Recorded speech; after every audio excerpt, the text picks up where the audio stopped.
What's going on, YouTube? Back at it with another video. Look, we got rap's craziest conspiracies. When it comes to music, I just feel like there's a whole bunch of crazy shit going on. Definitely behind closed doors. Just once you in that industry, you in it.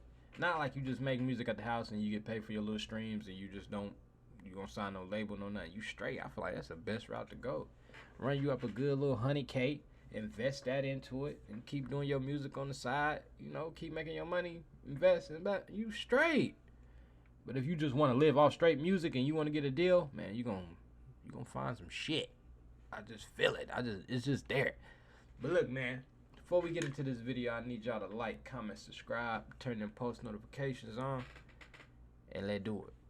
Let's do it. From Twitter users claiming that Eminem is an industry plant, to the rumor that Drake had XXXTentacion eliminated, these are some of rap's craziest conspiracies. First, let's start with hip-hop's dark connection to the Illuminati. There's no artist in this industry that's doing major numbers with these platforms that haven't sold their soul. In 1971, the Illuminati's book trilogy would be released, reminding the world of the existence of the Illuminati, a secret organization comprised of the rich and powerful of the society seeking to control the world. The books were fictional adaptations, but were mixed in with enough truth to make it seem somewhat believable. However, by 1995, the Illuminati would make their first appearance in hip-hop through the rapper Prodigy and his line from I Shot Ya, saying, Illuminati want my mind, soul, and my body. Secret society, trying to keep their This simple line was dished out in the middle of a triangle of beef involving Tupac, Prodigy, and Keith Murray. Unsurprisingly, the Illuminati rumors kicked off from there, since anything involving Tupac during that time spread like wildfire.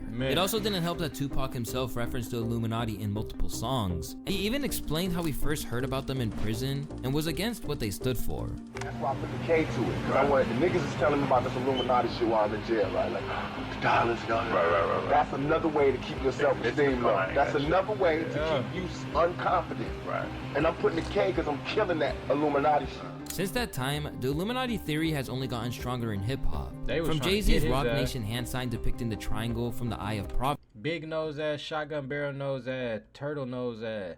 That nigga definitely an Illuminati. Him, Beyonce, them motherfuckers is creepy. Creepy reptile and lizard having that nigga. Them niggas is different. 100% sold they soul to the devil. You don't even gotta look them up. You can just look at pictures of them and be like, yeah, something ain't right with that nigga. Providence, to Drake's OVO imprint depicting an owl, which was the preferred animal for the founders of the Illuminati. Everything down to Lil Wayne's tattoos and Kanye West's music video for Power have all been criticized by theorists for having satanic symbolism. But if you ask Kanye, it's all just a distraction from the real people who secretly run the world. Where do I start? People ask me shit about Illuminati. First off, fuck that mean. When they think a nigga is stupid rich, people just start coming up with stupid shit. When asked about his ties to the Illuminati in 2015, Kanye West said, if there was actually an Illuminati, it would be more like the energy companies, not celebrities that gave their life to music and who are pinpointed as decoys for people who really run the world. It definitely would be for music industry. Now, I'm not saying Illuminati just stop in the music industry. They probably own the power plants and all that extra shit too. Wherever the money at, they there. But they definitely gonna be where the music at, because, bro, that's the biggest influence on everything. You can control any little kid mind with the right song. I swear to God. You say the right shit, you say it catchy and they repeating it, they gonna be walking around the house talking about, I can't even say it. I ain't even gonna say it, but you know. There's some lyrics out here that the kids don't even know what they saying. They just like how she said it or how he said it. Oh, my mama. Tired of people pinpointing musicians as the Illuminati. However, some artists do quite the opposite, leaning into all the conspiracy theories and even claiming that they are part of the group. This Illuminati flight school, you already heard me. He is in Illuminati, I'm in Illuminati. Yeah, they said, did I sell my soul? Should I just tell them the truth? It's time for me to just keep it 100 with y'all. Yes, they got me in this shit. I don't know. I can't get out of it. I'm getting too much money. I don't want to get out of it. To this day, people aren't really sure whether the Illuminati actually exists or not. Still, most people see. Now, it might not be called the actual Illuminati, because I feel like if it's something that's real secret, the world ain't gonna know about it. Simple as that. The world ain't gonna know about it, but it's definitely some shit going on. they got some groups out here, some shit that's real crazy, some Freemasonry.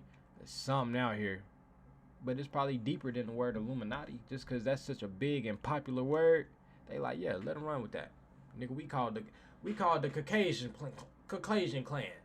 That's what we call the Caucasian clan. That nigga ain't even called the Illuminati for real.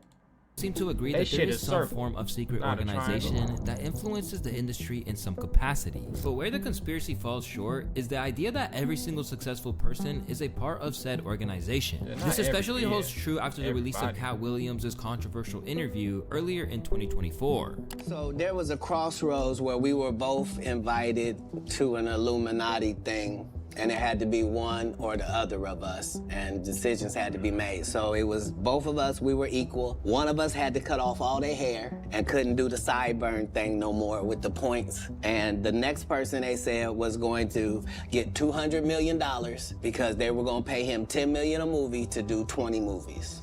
Yeah, it's disrespectful that people act like they don't believe in. He talking about Steve Harvey. God and hard work, and only it only seemed like black people do that to each other. It's like, how can you discredit these people for working all their motherfucking life, and now since they doing so well, they gotta be down with the devil? However, there's only one person in hip hop that we can truly label as the devil. He's said to have crushed anyone who got in his way, and is currently in prison serving out a 28-year sentence. You see, most people believe that the rap godfather Eazy-E died of HIV, and while this is pretty believable, being that he was known to live a promiscuous lifestyle, fathering 7 children with 6 different women, some people like hip-hop legend Frost strongly believe that there was way more to his passing than people let on. No girl has ever came forward saying that they got the AIDS virus from Eazy or taint thing. I'm gonna tell you what happened with Eazy getting AIDS, and I believe this to this day, and I don't care if you guys got it on film, you could tell the world, they gave him tainted needles with acupuncture needles that tainted him and gave it to him because he got hurt in Honda Valley on quad runners, and he was riding quads, and what happened is that someone, I won't say the name, but people know the name. I don't want to say that name because it's the devil's name, but you know, another person in rap, if you know your history of rap, calls him a devil. So if you know your history in rap or West Coast rap, you'll know who I'm saying.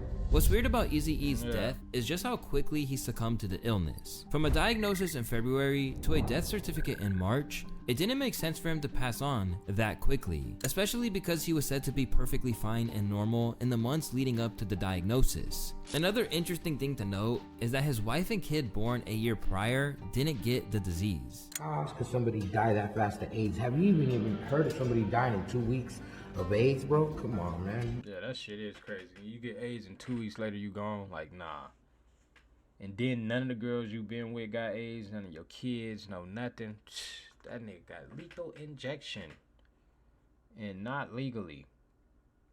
And then it was an interview with Suge Knight. He was like, bro, it's all types of ways you can kill somebody, man. You could get a needle with some AIDS, with AIDS in it, and inject it in somebody on some Eazy-E shit. And then he laughed. And I'm like, bruh, it's in your face. Like, they just telling this shit, bro. This is unheard of, bro. It was like, I'm in the hospital. I contracted the AIDS virus. 2 weeks later, March 26th or whatever, I fall out and I die. To give some context as to why this theory holds some water, it's important to note that the late 80s to early 90s were a time where the entire hip-hop scene was being run by the NWA crew, who were signed through Eazy-E and his Ruthless Records label.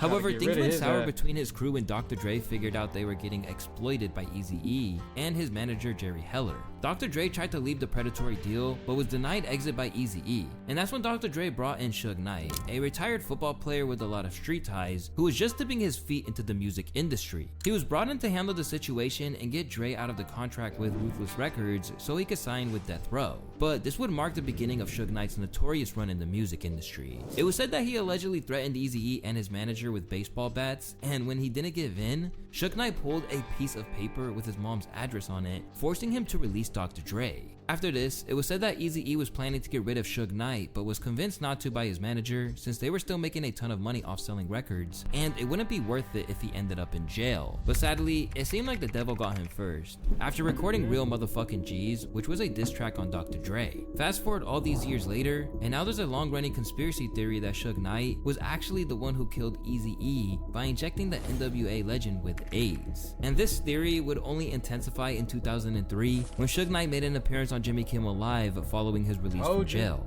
During the interview, he shockingly revealed that his preferred method of eliminating someone was by injecting them with AIDS, rather than shooting them, and even referred to it as the Eazy-E thing. It's a new thing, right? Yeah. See, if somebody gonna do something about it, see, technology is so high, right? Right. So if you shoot somebody, you go to jail forever. So the kids, you don't want to go to jail forever, right? So they got this new thing out there. People tell them all the time. They got this stuff they call, they get blood from somebody with AIDS. Yeah. And then they shoot you with it. Oh, so that seems bad. That's a slow death. Yeah. An Eazy-E thing, you know what I mean? Yeah. Oh, no. Okay. However, like, if you hear that, it ain't no way you don't be like, oh yeah, he definitely did it. Like, he just told you everything and then, Eazy-E thing, you know what I mean? Like, this nigga is cold. This nigga is a murderer. This nigga is a devil. Well, he ain't the devil. The devil fuck him over. Because the devil wouldn't have went to jail. But he more like working for the devil. Motherfuckers be thinking that the devil don't realize the devil don't give a fuck about you either. One of the group's main members, Ice Cube, broke his silence on this rumor in May of 2023 on the Impulsive podcast, where he said, How would he do that? Through an intravenous needle. And Eazy would never tell anybody that. No, maybe Eazy didn't even know. Because you just poke somebody, like, and they don't even know. Maybe they were at a club or some shit, you know? Nah, I think if somebody poke you with one of them goddamn needles, you know. Yeah. You know. Stupid ass. You definitely know. You know somebody poke you with a needle. I think they beat that nigga ass. And then, or knocked him out on some shit and got him. Or, you know, get you real drunk and then get you. You know, it's all types of way you can get a nigga. I think they did it real on a different level. Not no, hey, caught you in the club, stick you with a needle. Nah, I don't think it was like that. You know, I mean, just say this happened. Eazy would tell somebody, this motherfucker poked me with some shit. No, but it does happen. It does happen in clubs. Remember, Dylan, didn't it used to be a thing for a while where, like, people were doing that and, like, you might not even Now, if he know was this. unconscious, and I don't know, you know, it's like, I don't know. It just sounds crazy. If Eazy would have known he got poked, he would have said something. If he didn't know he got poked, then the conspiracy lives on. It wouldn't be a hip-hop conspiracy video if we didn't talk about one of the most controversial artists to ever emerge from the genre. As Eminem rapidly began dominating hip-hop since he teamed up with Dr. Dre and Jimmy Iovine in 1997, some people believe that his placement in the game was orchestrated by the elites. And instead of him making it to the top through his lyricism or song-making abilities, the white rapper from Detroit, Michigan became one of the earliest examples of industry plants infiltrating the music scene. According to Wikipedia, the term industry plant commonly refers to musicians who quickly find success regardless of skill or merit, and purposely describe themselves as self-made and independent despite being heavily supported by a record label, or having other resources and connections to the music industry that they intentionally hide, while also being more focused on business than artistic expression. If you've listened to Eminem for any period of time, you would immediately be able to tell that none of these terms could be used to describe Eminem. While it might seem like he had a quick rise to fame because of the Dr. Dre cosign, people fail to mention the years he spent on the battle rap scene, scrapping by for any opportunity he could get. Grade could come from anywhere. When the intern in my office says to me, I saw this guy at the rap battle last night. I said, if you get me a CD, I will give it to Dre. I would go to Jimmy's house and have listening sessions. He was trying to help me figure out where I was gonna go with my music. He would take me down to his garage. There was cassette tapes everywhere.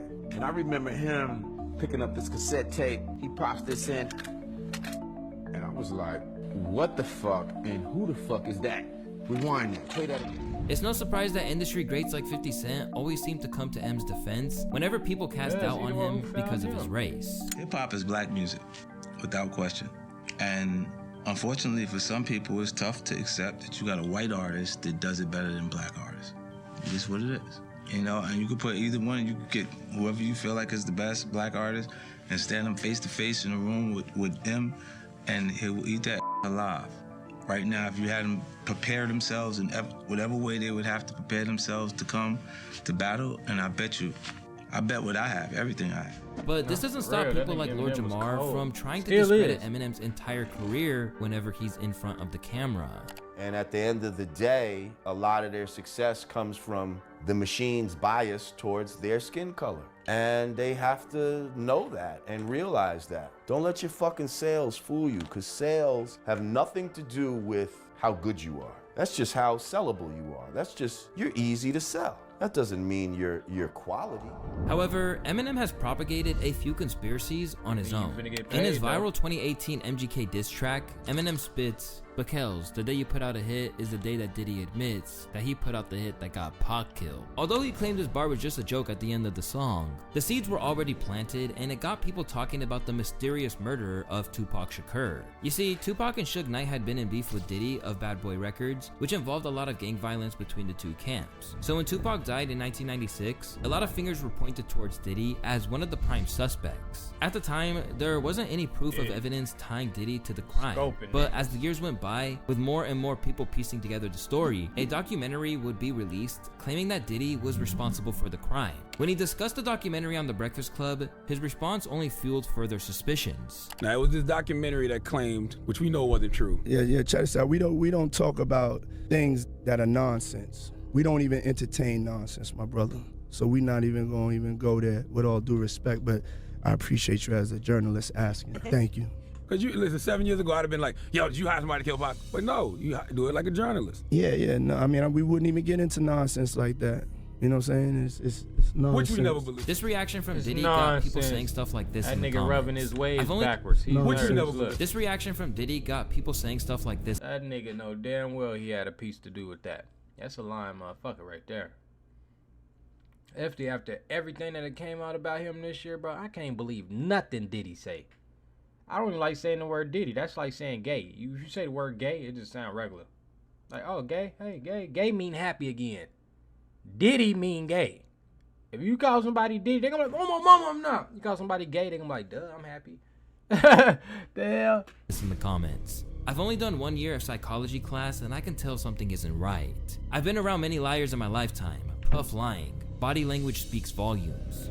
Fast forward to 2024, and there's no need to ponder anymore. As with all the new information coming to light about Diddy's many crimes and the alleged killer of Tupac's name dropping Diddy, it's pretty safe to say that Diddy was involved in some capacity. Keefe D is now charged with ordering Tupac Shakur's murder. Keefe D told the cops years ago that Combs offered $1 million to anyone willing to kill Tupac Shakur and Death Row Records CEO Suge Knight. It's important to note that Sean Combs has never ever been charged in connection to Tupac Shakur's death, but his name came up many times in the grand jury testimony that led to Keefe D being charged. The night that Tupac Shakur was killed, a witness testified that Eric Zip Martin, an associate of Sean Combs, gave Keefe D the gun the night that Tupac was shot.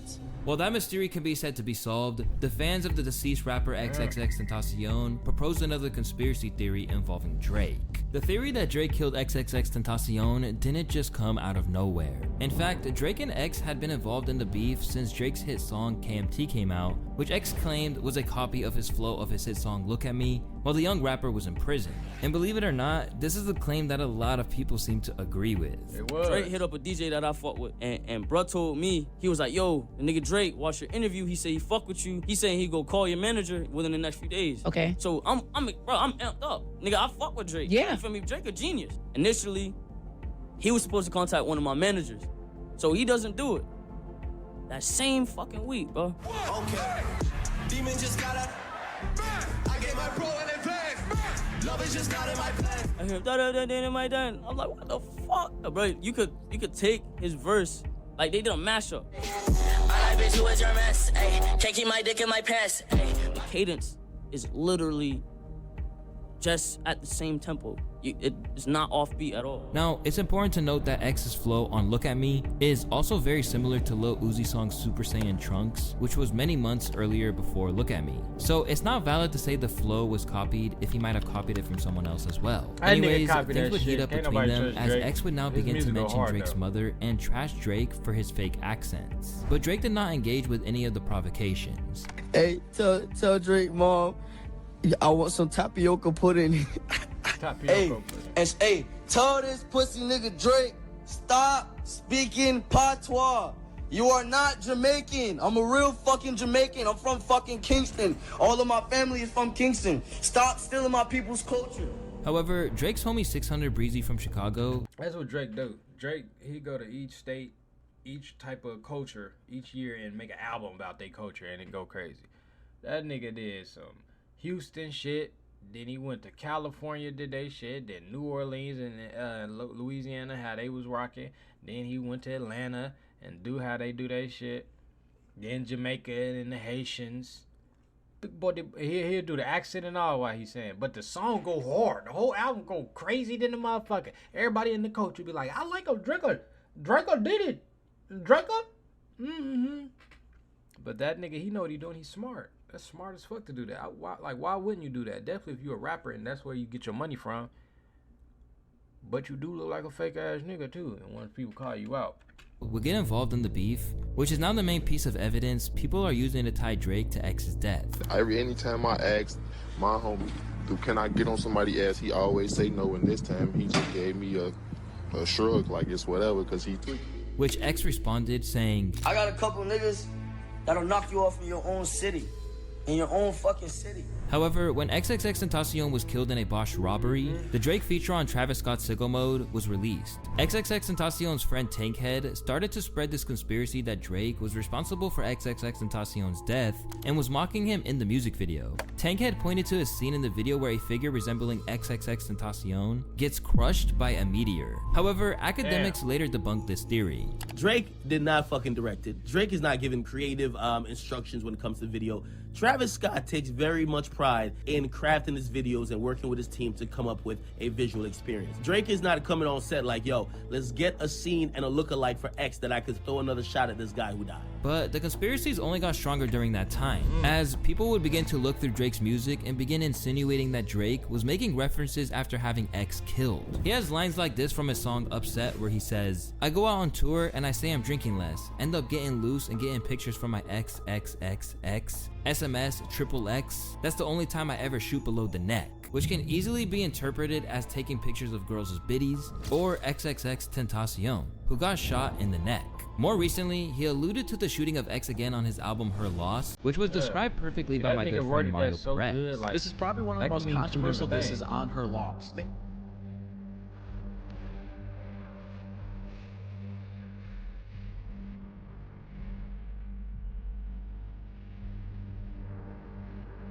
Now, this could be directed at anybody, but when you break down the lyrics, maybe I should break that 20, you get 2 10s. Do a 5, if it gets live, do another 5, you now have 3 10s. 3 10s is 3 X's in Roman numerals, and we all know. I mean, if you put it out together, it does make sense, yeah, cool, but I think that nigga was just talking about perks, honestly. Perk 20, if you don't want to do a 20, get you a 10. If you don't want to do a 10 and be geeked up, like you do a 20, you're going to be geeked up. You do a 10, you're going to be geeked up. But you do a 5, you're going to be able to control that motherfucker. You feel like you're getting geeked up a little more, take another 5 and get geeked up some more.